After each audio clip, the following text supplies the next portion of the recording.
I teach them all the stuff that they need, all the skills to, solo this helicopter.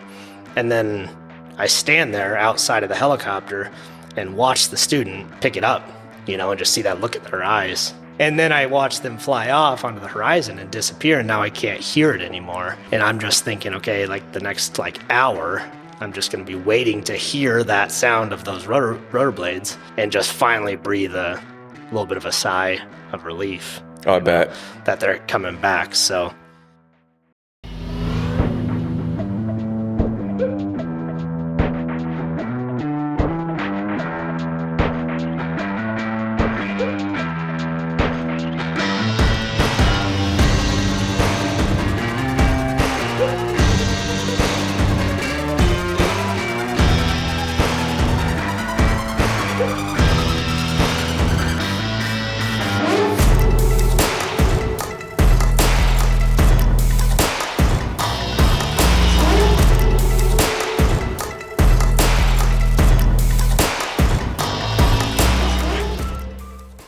Hey, what's up, guys? Welcome to another episode of the Spiked Out Podcast. Today, very excited for our guest. His name is Nick Murtis. He's from Rapid City, South Dakota, just like Brennan and I. Yeah. We actually went to high school together, but he's a really interesting fellow. He's former Army Ranger, got out, became a helicopter pilot, and he does that at wildfires. So we'll let you take it away, Nick, with a little about yourself when growing up. Yeah, leading to the Army, all that. Yeah, so my name's Nick Murtis. I've been flying helicopters professionally for 10 years. I'm 32 years old now. Started out when I graduated high school. Went to the Army, 75th Ranger Regiment, Airborne Ranger, as a forward observer. While I was there, it's 2012, 2015, deployed twice to Afghanistan. First deployment was Jalalabad. Second deployment was Shank. Got out in 2015, and then I pursued my dream of becoming a helicopter pilot. Did you get that dream in the Army? Is that when you discovered aviation? I did, yeah. I as a forward observer in Ranger Battalion, your main kind of job is working with the stack. So you're going to be planning HLZs for the mission. So it's going to be infill, exfil. You're going to plan HLZ blacks as needed for CASEVACs. And then just coordinating with any of the air assets they have overhead. So you could have anything from A-10 Warthogs to C-130 gunships, fast movers up higher, ISR platforms like, C-12s and some drone assets as well, MQ-9s and MQ-1s. So that's essentially the job of a forward observer. It's kind of like a pseudo JTAC in the Air Force, and we do have JTACs attached to some of our strike forces as well. As a forward observer, I don't want to make it seem too overextensive. We're an extra set of eyes for levels of air control that happen, but as an extra set of eyes, you may be in charge of picking out, maybe targets and that kind of stuff. So nice. As you're planning those things, as you went through your career, was there a platform that you kept working with that would show up, land, and you're like, damn, that looks sick? Or where did the pilot inspiration come from? Yeah, absolutely. So most of the stateside training and then even the overseas stuff was 160th SOAR, or Special Operation Aviation Regiment. Their main platforms would be like the MH-47 and the Little Birds, and then the UH or MH-60 DAPs. So we work with these guys quite a lot, both stateside and overseas. And as a forward observer, talking to them on the radio a lot, and then debriefing with them afterwards, you learn a lot about what their life is pretty like, intimate with pilot. them. So that was kind of what instilled that in my mind, was as an option getting out to become a pilot. Hell yeah. Nice. Yeah, I got to deal with, only platform I messed with was 53s while I was in the Marine Corps. So right on. Still rotary, but yeah, big birds. Aviation's a fun fun world in the military. Definitely different, but lots to learn. Like, Yeah. I have a picture that I should send you of when I was flying Robinson helicopters, little R-22. It's a 2-seater helicopter. Training. I landed at Sedona Airport next to a 53, and I was walking to go order fuel, and the 53 pilots were walking, back out, and I had to respectfully ask them to not take off until we got our fuel, and then we took off because we were really close to them, and I have a picture of my little helicopter next to the 53. So we go in and we go to get fuel, and we come back out, and the whole crew's standing around the little Robinson helicopter, just scratching their heads like, what is this thing? They'd never seen something so small before. I mean, you could probably land that R-22 on the main rotor hub of the 53. It's pretty crazy, yeah, it's super tiny, or size comparison, crazy. Yeah. Hell yeah. So did the aviation idea just grow on you, or is there like one moment where you're like, I'm going to be a fucking pilot when I get out of the Army? So I would say that when, being in the military at a really young age, you don't really necessarily have a direction per se that you're going to go, with your life, especially when you're looking at ETSing pretty early on after a single enlistment. So I think I got to a point where I was either going to stay in and make it a career or get out. Yeah. I think like the whole paradigm switch or the fork in the road happened when I was coming back from my first deployment, and then they were going to send me off to Ranger school to get my Ranger tab. So if you don't know about the process for Ranger Battalion, is you go through Ranger assessment and selection first, and then once you're in battalion as a untapped guy, then you'll eventually go to Ranger school, get your tab, and then at that point for a forward observer. So I went to a couple schools starting off. I went to joint forward observer for some extra training, and then I went to joint firepower course as well in Vegas. And those are courses that teach you a little bit more about the bigger picture of being a JTAG or joint terminal air controller. Had I went and got my Ranger tab, my next step would have been to go to SOTAC or Special Operations Terminal Air Control School. Okay. And then that way I would have been full-fledged, able to call in 9 lines and clear munitions for like bombs and stuff like that. Damn. So I didn't end up, I recycled it's called pre-Ranger, and it's about a 3-week course. So I recycled that. And then by the time that I was going to go back to go to Ranger school, they were doing best Ranger competition, which takes up about 6 weeks. So it would have been a huge delay to get to Ranger school. And we were about to deploy again. So I went back to my battalion and did the deployment with the intentions of coming back and going to Ranger school once I got back from that deployment.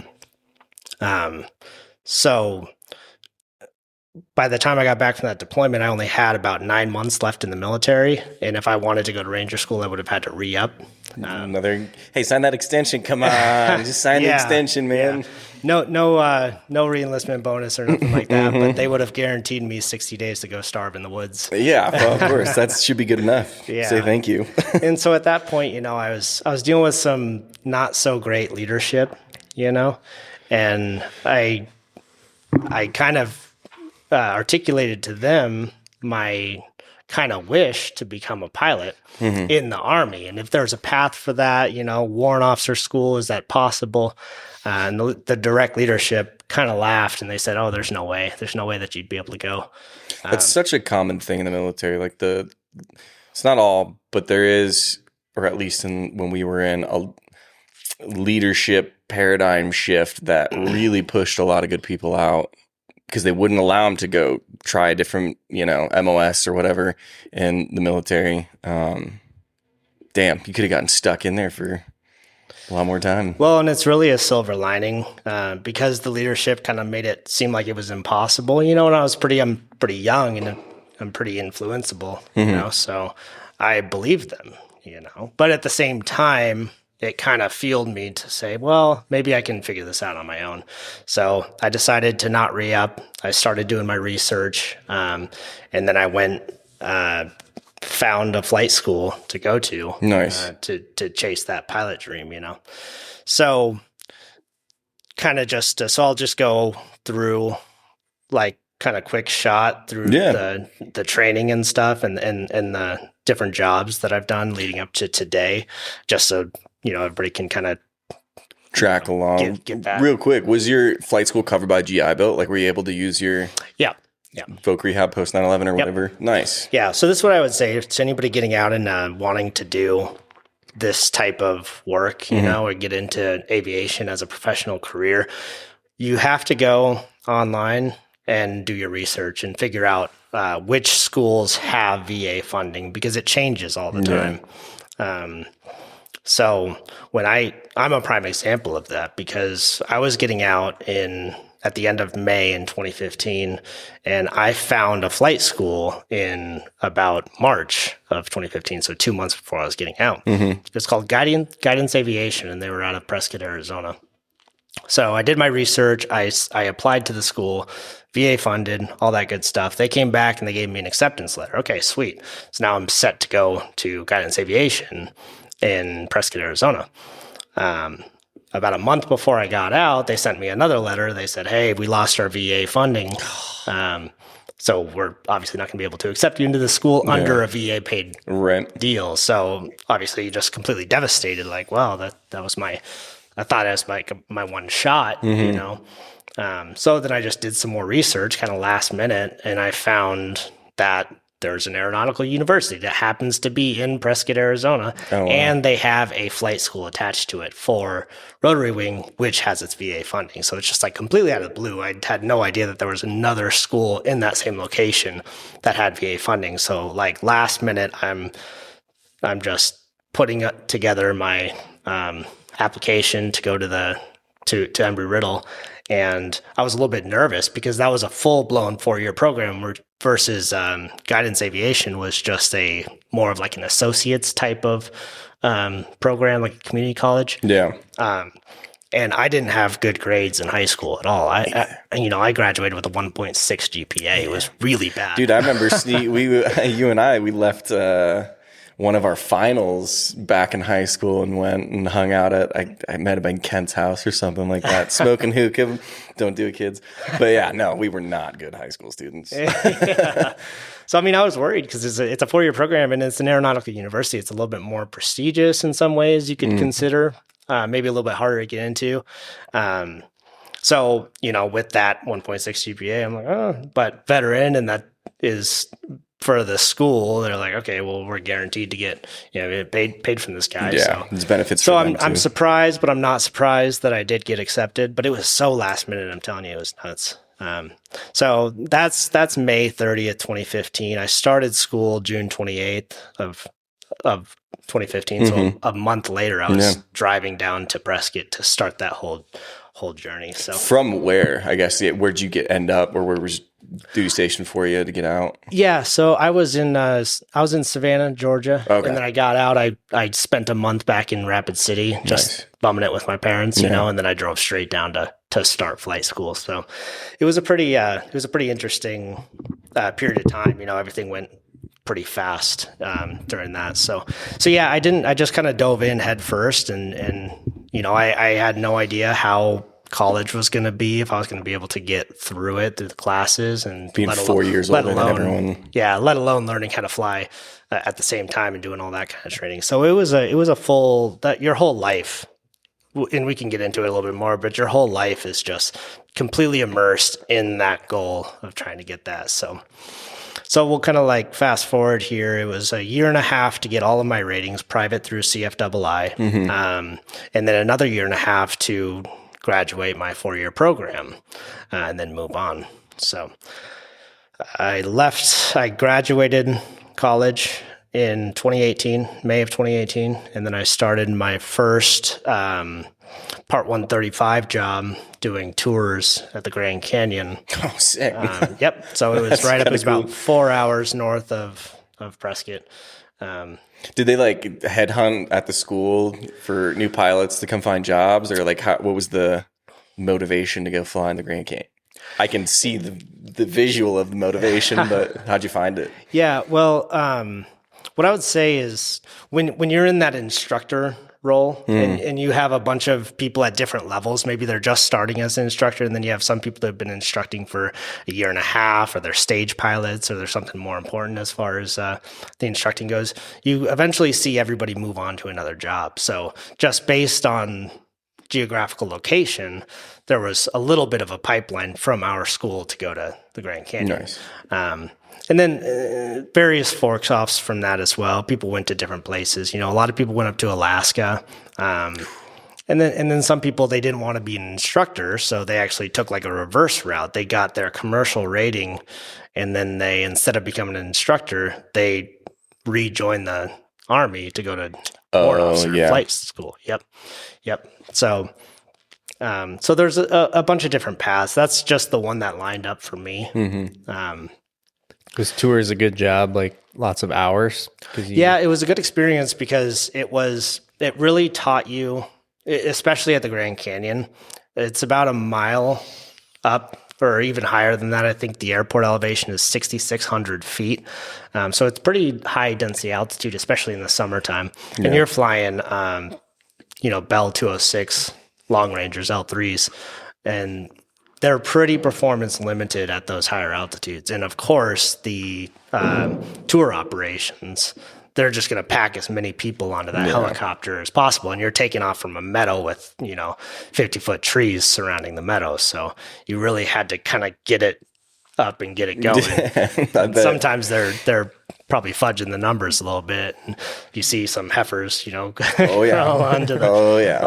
they're not walking the Grand Canyon, they're flying. Yeah. Yep, exactly. So it was good in that regard. I think actually my entire upbringing as a pilot was good in that regard, because Prescott was also a mile high, and you're flying little combustible engine Robinson R22s and R44s, and they're super performance limited there in Prescott as well. So my entire kind of upbringing up through 1,500 hours was all performance limited, and performance management, which was really good for your career as a helicopter pilot, because the more you get into utility, and especially like aerial firefighting and stuff like that, you're going to be always flirting with that margin of what your helicopter's performance, weight and fuel and capabilities. Yep, that's what you get paid for. Yep.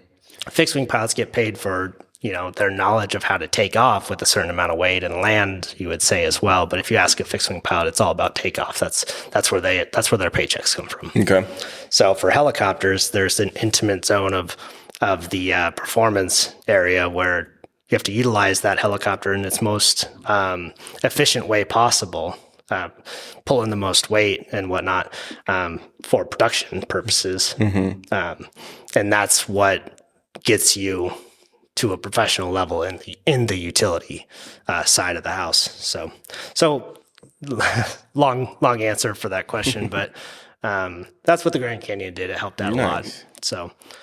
How long were you there doing the tours for that? Just a summer season. Yep. It's a good summer gig. Yeah, so it was perfect. It got me into the jet engine side of helicopters for the 206 L3. And then most places want about 1,500 hours to get the next type of job. And if you have about that, there's about a magic number of about 500 turbine hours. That is kind of a prereq for so the next job that I went to after the Grand Canyon was I moved to Louisiana to fly offshore oil rigs. Oh, damn. So now I went from 6,600 feet elevation in a L3, which very performance limited, into a sea level 407, which is a more powerful powerful Dang. platform. Yep. Hmm. And almost never at max gross weight in the Really? job that I was working on. Yeah. So I want to take it back to what's it like? I've always wondered this. It's the first time you're getting in the helicopter and it's you. Like, oh shit, I'm about to fly this thing. Like, what was that like? right.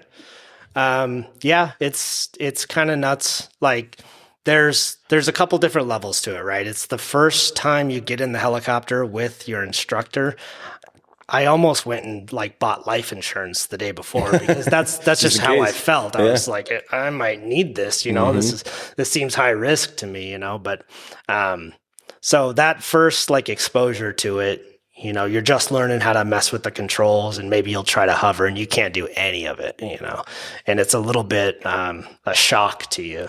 You know, because Humbling, I'm sure. yeah, definitely. So it paints a mountain in front of you, and you realize that like you got a long way to go to climb that mountain, right? So that would be the first. The next thing that happens when you're going to go get a private is you go into your first solo, which is probably, I think, more what your question was about. Equally terrifying. I bet. Yeah, I bet. Because now you don't have that comfort of that instructor sitting next to you, right? Yeah. So you just focus on what you need to do to not crash. Yeah, there's a lot of motivation there. You know, so you know how to hover. They obviously wouldn't send you to do it unless, you know, that they're comfortable with you doing it. But it's a little bit in the back of your mind, you know, but then when you land after doing that first solo, it's an amazing feeling, you know, like, cause you kind of accomplish something, you know? And then there's so many levels to that same like idea along the path of a pilot, you know. I remember when I sent my first student to solo, I'm the only person that's been in this helicopter with this brand new student who's never been in a helicopter before. You know, I was a little different. I was at least in helicopters in the military, right? So, I at least had the exposure to what a helicopter is, you know, but I had students who've never even touched one before. So we go from that to I teach them all the stuff that they need, all the skills to, you know, solo this helicopter. And then I stand there outside of the helicopter and watch the student pick it up, you know, and just see that look in their eyes. Knowing that you've experienced something similar too. And then I watch them fly off onto the horizon and disappear, and now I can't hear it anymore. And I'm just thinking, okay, like the next like hour, I'm just going to be waiting to hear that sound of those rotor blades. Dang. And just finally breathe a little bit of a sigh of relief. Oh, I bet. That they're coming back. So, you know, it's a very interesting, but you have so many of those moments, you know, throughout the career that just, it just brings you back to that, you know, like you always have to be humble about it, you know, and there's a certain level of risk involved. A lot of risk. Right. Yeah. And things that can go wrong up there that you can read about and you can train for and you can do simulations, sure, but when it happens to you the first time up there, it brings you back down probably to that first, you know, that same feeling when you were by yourself, that just, oh, this is super high risk and it's my life, it's other people's lives at risk, whoever's below, you know. That's wild. Jumping forward a little bit, but the first time I picked up a lineman on my line, you know, 60 feet down and transported them onto a lattice tower for power line construction, the same feeling, you know, like Dang. You just focus in completely because their life is in your hand and they're just dangling, you know, underneath you 60 feet. Yeah. Is that like, is that just like a hoist off out one of the crew doors, or is that actually fixed to the bottom? That's a fixed hook. Dang. On the belly. Does that have a CAD system, like shear system with it too? A shear system? Yeah, on 53s we had dual point hooks, and they would have like CAD systems that you could blow to drop. Not that you'd ever do that with a person, but yeah, there's an emergency, and the reason why you need that emergency release because there's a dual hook system for human external cargo. But the reason why you have that emergency release is not necessarily to punch the load like you would something that's not a human, right? What you need it for is if you're going to, let's say you lose an engine while you're transporting human external cargo, you have to use the energy that's in your rotor system to cushion that person's landing.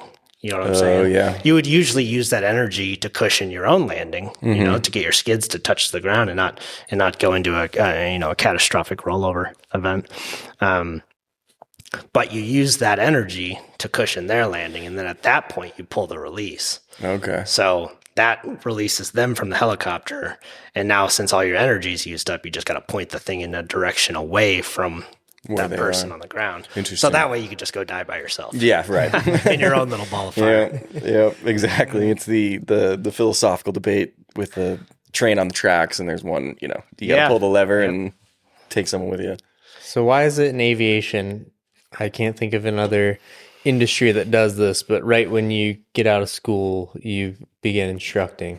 It's an excellent question. So the interesting thing about that is the military treats it completely opposite as far as their instructors go. So typically in the military, your instructors, your IPs, and I'm not talking about like you're learning just the fundamentals of flying. I'm just talking about IPs in the military in general, are typically more senior guys. So they use basically a little bit of a different approach to it versus we do on the civilian side.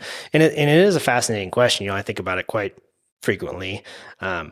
I would say that it makes sense to go straight from learning to instructing. And I've experienced this obviously in my own life, because at the end of the day, it teaches you a lot more when you're able to teach it. You know? And I think that applies across the board, any industry, any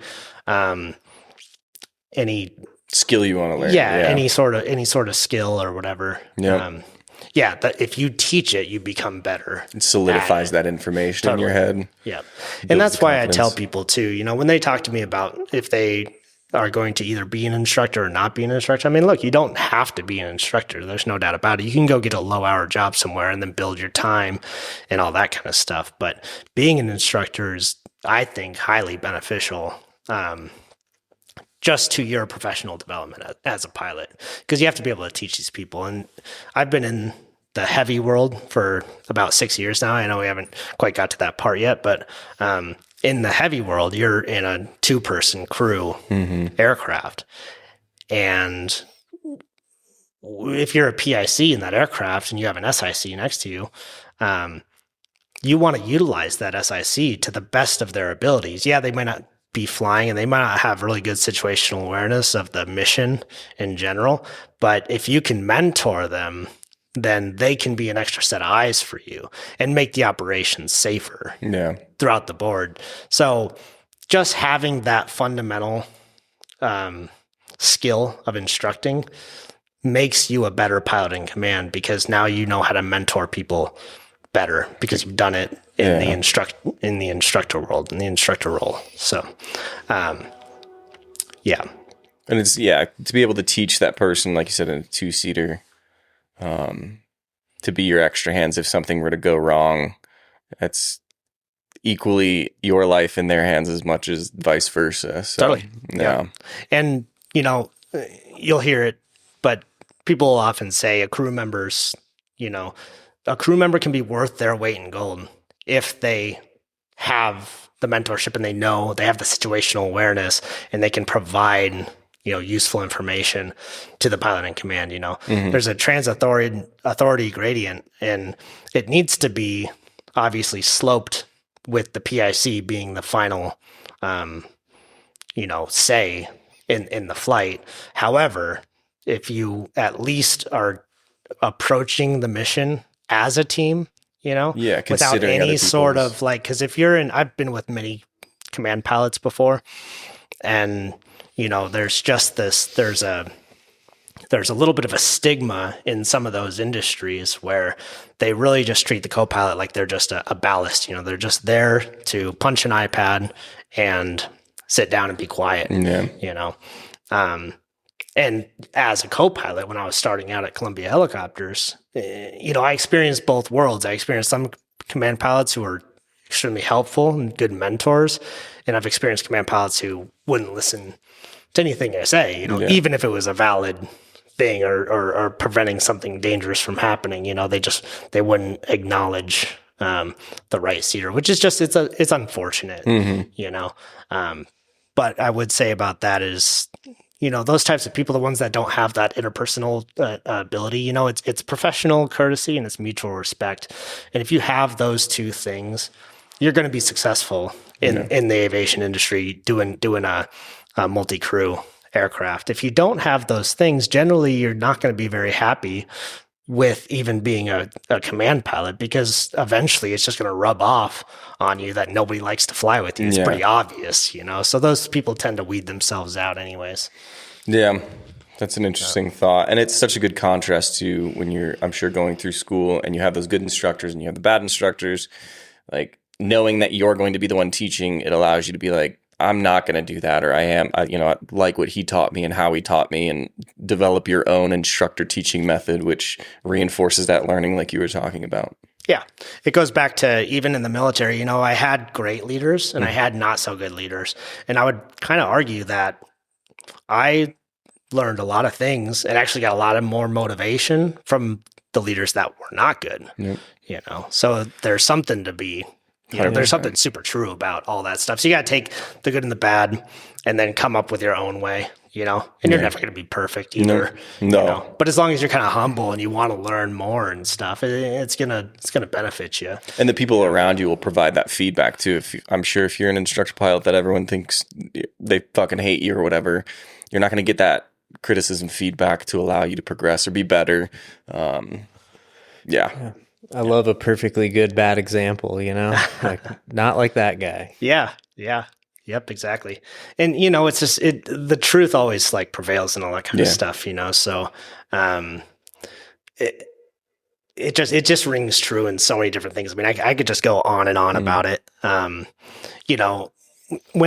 there was a question in the outline that was talking about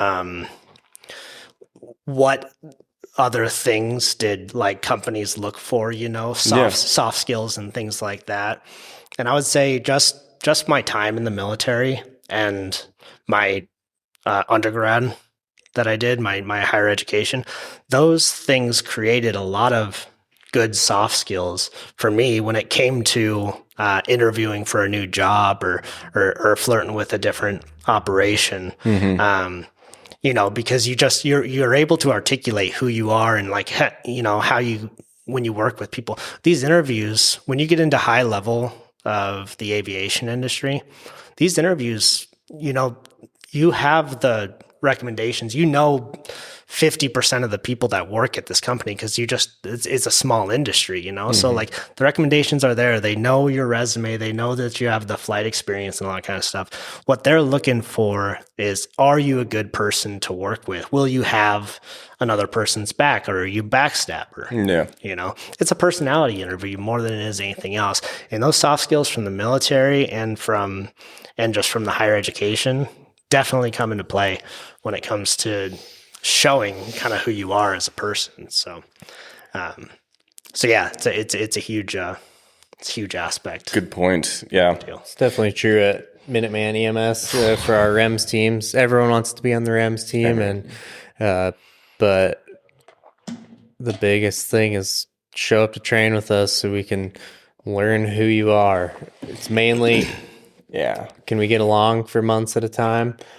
Or, we can teach you how to rope, but we can't teach you how to not be a douchebag. For real. And that's true on the REM side, because much like flying, not to the same degree, there's a high risk involved. There's other people's lives.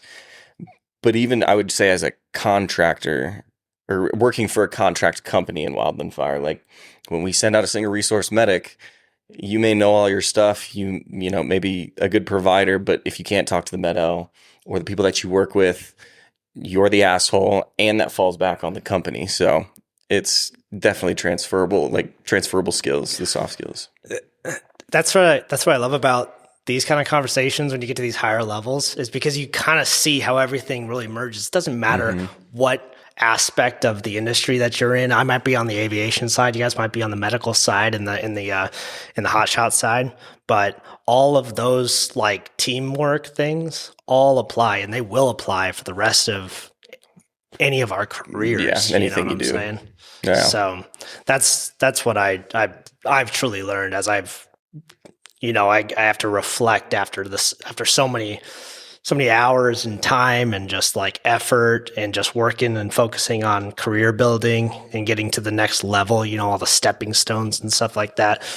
Now is a good time just to reflect and just see that like, I could go back 5 years ago when I was working in Afghanistan as a DoD contractor, and I probably had such a big head, You go through and moments, just, yeah. well, and just thinking like, man, my shit don't stink, or I'm on top of the world and all this kind of stuff. And it's better than any other job anywhere else. But the truth is, no matter what field you're in, there's that level of like, of teamwork and stuff. So it really doesn't matter exactly what you do. If you're the pilot or the hotshot or the whatever, it's you're always a profession or a professional, like in your own right and in your own field, and it all merges, at some point. Pretty easy to see the individuals that don't have those skills either. They haven't built, maybe they have the skills or they know the concepts, but they haven't done it enough in practice to have that confidence to present themselves in those situations, whether they are high stress or not. It takes repetition. You can't think your way through it. You have to actually go and do it.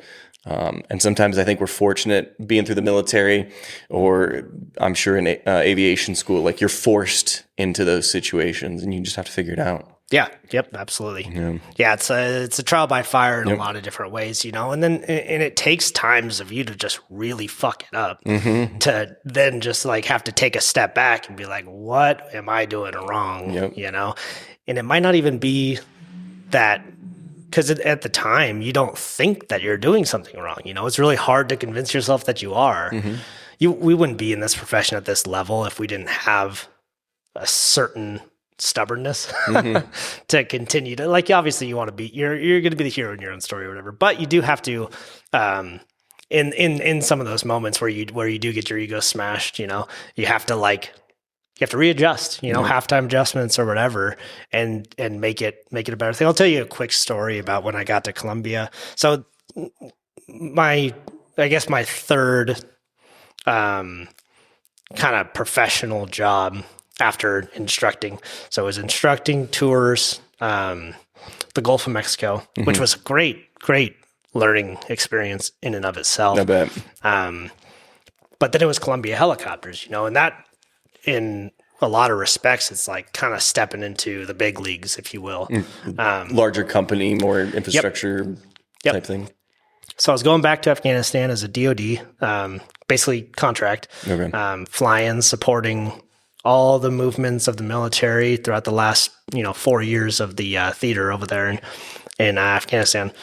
So it was my first experience in a heavy helicopter, with a command pilot, and I'm the co-pilot. And it was some pretty intense flying. In Afghanistan, we were flying basically 10 hours a day for 28 days straight, and then we'd go home for 28 days. Damn. So we were busy, It was cargo, it was troop personnel.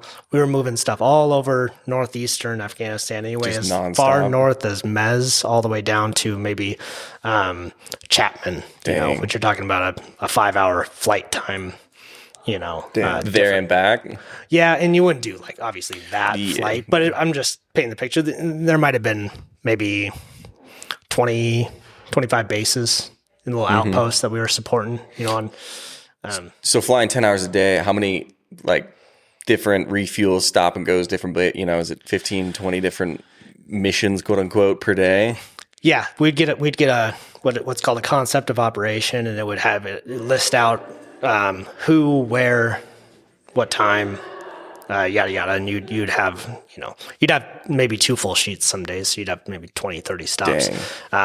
4 fuel cycles is about what you could squeeze out in a 10-hour period. You're looking at about 2.5 hours of flight time. Per cycle. So yeah, 4 fuel cycles. So it's all day. You get your breakfast at 5 a.m. Typically, you just make your lunch right there. You stick it under your seat there in the cockpit, and then you just go all day. And then It'll be warm eventually. Yeah, you might eat your lunch during a fuel stop, something like that. But it was humbling in a way, right? So at this point, you got to think about it. If I started flying in 2015.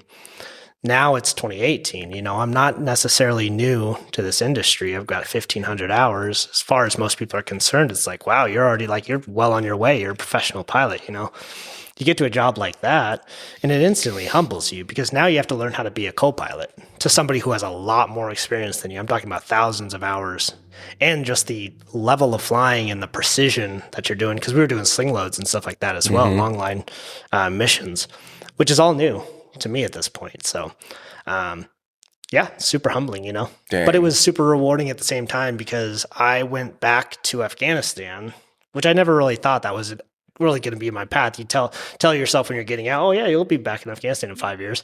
You'd be like, no, I'm not. I'm going to come back. I'm not doing that. But was it a little surreal when you got there and stepped off and you're like, damn, I'm actually back here? It was insane because when I was there in Ranger Battalion, you're talking about a 19-year-old Nick Murtis, who really had a very narrow perspective of the world at the time, which is just crazy to think about. I think about it all the time, like anybody in some of these operations, especially Ranger Battalion. I mean, you got young people there, and they're out there doing killer capture missions at night. And I just think about, so I just had a very narrow perspective of the world back then. And I only saw Afghanistan at night, other than on the base, I would see it during the day. But when we went out, it was always at night. So I never really saw the countryside. I went to the countryside. I never saw the countryside, other than through night vision goggles. Yeah. But, so anyway, going back, it was super rewarding because, just seeing the lay of the land from the air, and it wasn't nothing that we were doing out there was any sort of secret squirrel kind of crap. We all had secret clearances, but there was no ground transportation going on at that point anymore. Hardly any patrols happening, a little bit here and there, but the fact that we were so late in the theater, it's 2018 at this point. They weren't moving base to base with so any resupply. Columbia Helicopters and other operators out there were completely in charge of that. So base to base resupply movements and all that kind of stuff. So everywhere we flew was green air is what they would call it. Pretty safe. Hell yeah. So it was an interesting and it was a rewarding thing. I ran into some command pilots, like I was kind of alluding to earlier, that I didn't really get along with, But back in Afghanistan, you ran into them? Right. Okay. As a DoD contractor and working with some of the pilots, some of the guys that I didn't really necessarily respect them. I should have, but again, you're 26, you're young, 26-year-old me, I still got quite a bit of an ego and whatnot. So, I didn't do myself a lot of favors when I got to Columbia. Not with everybody, I'm a cordial person. I have values and all that kind of stuff. But I did butt heads with a couple of people, and that didn't necessarily help me progress right away to become a pilot in command. So some small incidences, probably overblown into bigger incidences, which made me have to check my ego and realize okay, my only way up and out of this little hole that I dug myself is to do by example. That's all I can do at this point, because I'm flying with people who've never flown with me before, but now they have a little bit of a bias, maybe because they heard something. So all I could do was just prove by example. I'm just going to be the best co-pilot that I can be. Yeah. I'm going to study. I studied relentlessly. I used my skills rather from college and applied them to studying the aircraft. So that's what I did, and I did that for months and months until eventually earned my way into the good graces of all the command pilots. Even the ones that I butted heads with, after I got home and I got my type rating in the aircraft, I come back out and I was able to, smash a lot of beef with a lot of people, which is good. It's good for my professional development. Right before, so when COVID went down, 2020, I was on my 6th rotation, I think, out there to Afghanistan, and the travel ban went into play. Ooh. Yeah, and I got stuck in Afghanistan working from basically January until July 4th. I came home. Shit. Yep. Wow. Yep. Just flying every day. Yep. Well, and it was interesting, right? So they were putting the travel ban into place, and they told basically everybody, they're like, "Well, we have a 747. If you want to get out, civilian contractors, this is your chance. You can get out." But all of us, most of us at Columbia, we knew if we left, how's troops going to get to where they're supposed to be? Right. There's still mission. They could use green air and stuff, but it would be a much bigger burden to put onto green air, which would be like the military, the Army, Blackhawks and whatnot. Just a huge burden to them. On top of their operations they already got going on. Yep. Yeah. Yep. So we all pretty much elected to stay, which at the time we were kind of rolling the dice. We didn't know how long it was going to be, but it ended up being until July 4th. Tax free, hopefully. Yeah. Good. Yep. I bought my house after that. Good. That made it totally worth it, hopefully. But that really excelled, my career quite a bit, because I went from being a co-pilot to that entire time that I spent over there during that COVID lockdown. I did all of my upgrade training. I needed to get 250 hours of flight time in the command pilot seat, so that way I could go once they allowed us to go back to the States. I could go and get my type rating done in the aircraft. And for those who don't know about type rating in a heavy helicopter, it's a pretty extensive check ride. You're talking about probably 6 hours of oral questions about all the systems of the helicopter, and then you have to go fly to airline transportation pilot standards. Oh, wow. Yep. Damn. And do like a 2-hour check ride. So it's a whole day process to get that. And once you got that on your certificate, it's a pretty good mark. It's a pretty good mark in your career to get one of those. So yeah, it's like a super in-depth driving test with a lot of prerequisites. Yeah, absolutely. Dang. Yep. So it's a good spot to get at in your career. But yeah, Columbia was a great thing, because I got to a certain point in my career where I'm like, I'm top of the world, and then realize that sometimes you have to start over, from the beginning to then reach the next level. Yeah. Yep. Take a step back to go too forward type thing.